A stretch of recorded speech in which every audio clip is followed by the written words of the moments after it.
I don't think it's going to go away. I think it's been something that we have heading for quite some time. So joining me on the line today, I've got Stephen Forde from Media Fortress. Welcome to the call, Stephen. Thank you, David. Thanks for having me. That's a pleasure. Maybe give us a bit of background into what Media Fortress is all about. We are a Melbourne-based web hosting, search engine optimization, and website development team. Fantastic. So tell me, obviously during COVID times, a lot of businesses have gone online. They How have. has that impacted your business? It's actually been quite good for our business because people have needed our services now more than ever. Yeah. And tell me a bit about the opportunities, because obviously as people sort of move into this online space, right, you're probably seeing some things in the market which are interesting. Do you see any opportunities for business right now? I think there's a lot of opportunities for business, and really improving their visibility and appearing on search is one of the most critical things, so that they're in the running for consideration. You know, those old school channels of newspapers and you know, billboards where people really need to see your advertising aren't, especially in Victoria. You're not out on the roads at the moment, so you're not looking at billboards, and you're certainly not picking up the local paper. The opportunities are, you know, vast and varied, from people working at home and want a side income and want to set up an affiliate marketing website of their own, Yep. to businesses that want to start selling their products online, to businesses that just want to drive leads now for when the good times start rolling again. Yeah, no problem. And do you think like this surge in online business, do you think that's going to go away once COVID sort of died down, or do you think it's going to stay? I don't think it's going to go away. I think it's been something that we have heading for quite some time. And I think that people are getting a lot more accustomed to buying online. So we will definitely see that consumer shift in how they do things. There are certainly things that people want to go out, see, feel and touch. I know myself, I need a new office chair. I would actually like to see the office chair or sit in the office chair. Yeah. That I wanted to buy, but there are other day-to-day items that I'm like printer, ink and things like that I'm more than happy to buy online. So tell me what your priorities are in business right now. Right now, it is servicing my current customer base and making sure that they are happy, they're at the top of search engines, and that they are driving leads. Yeah. We also are very conscious of keeping our pricing at a point that is that people can actually see the value and get a return on their value in the short term. Cash flow has never been more critical to businesses at the moment, as we both know. So that's one of two of the main things that I'm sort of focusing on: keeping my clients happy and making sure the cash flow is going well for, you know, not just their business but my own business as well. Fantastic. So let me ask you on a bigger note, what personal lessons have you taken out of this whole experience that we're going through right now? Geez, that's putting me on the spot there, David. What personal lessons have I made? Look, I think, you know, one of the most important lessons is to set goals for yourself daily, and weekly, and make sure that you're sticking to those goals, and try and avoid silo vision. Now, it's really easy to become complacent and you know, used to what you're doing, and maybe not believe in things or possibilities just because other people are saying that they are possible.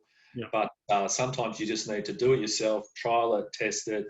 And the great thing about the web now is you can actually do those things, and you can do it for a reasonable cost of a few $100s, and really get in and test it yourself before you commit thousands of dollars. Yeah, there's a great book called The Lean Startup, and he talks about minimum viable product. And a lot of that is around testing a product before you create it. Yes, absolutely. And I think you're right. You can get online now, you create a web page, you can test a market without even having a real tangible product. Yes. Which is a smart way to do business. Yeah, absolutely. It is. The man in the middle. Let me ask you, you've been in business for a while. What's the best piece of business advice you've ever received? Look, early on in my career, I was working for an employer, and we hit the global financial crisis. and it was in the publishing industry. And one of the things that he had said, that he was very frugal in his business, which was a lesson that his father had passed on to him. Yeah. And we all knew him to be frugal. He didn't approve purchases that he thought were unnecessary to the business. Mm. And I guess I've kept that sort of frugalness in my own business. Yep. With my employees. I've had staff come in and say, we should get this flash new whiteboard, or we should buy all these brand new computers. And I'm like, well, these computers work and do the job.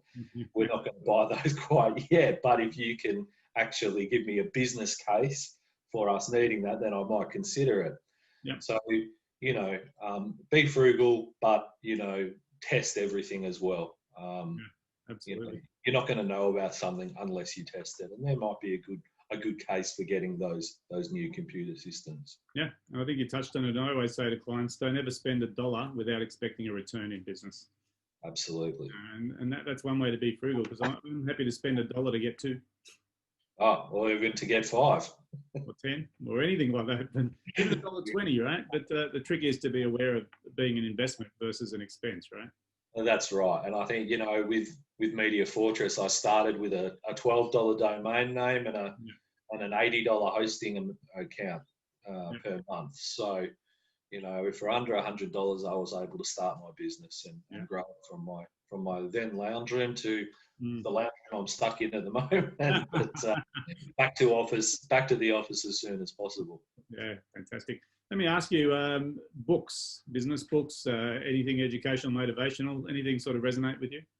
Look, I don't read a lot of books, to be honest, these days. I've read a lot in the past, and I do have a pile over in the corner there. I tend to get the majority of my information from the web, and that really is because of the business that I am in. It is ever changing, and it is changing fast. So some good resources for anybody interested in search engine optimization is Moz's Whiteboard Friday, but on Twitter, follow the Googlers, John Mueller, and another character called Methode.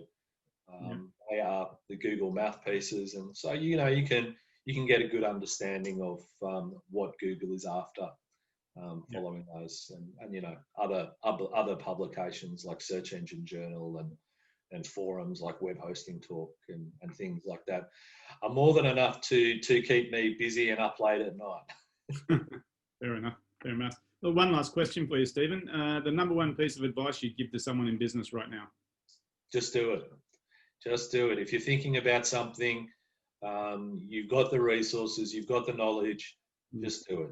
Don't wait for a year to pass, 2 years to pass and think, I should have done that. I had that idea 2 years ago, and somebody else has made $1 million off it. I'm hearing it a lot these days. People are saying, "Oh, we'll wait till after COVID." No. Seriously, after COVID, we don't even know when that is. Well, look, they say during a downturn you should actually be spending more on your advertising than before, so that you come out on top. And I have had some clients ask me about pausing their campaigns or their advertising.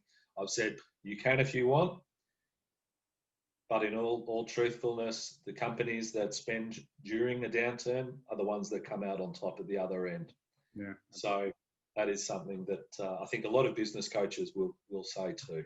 Yeah, I would agree with that. Yeah. Stephen, thanks so much for your input today. Really interesting conversation. Catch you later. Absolutely.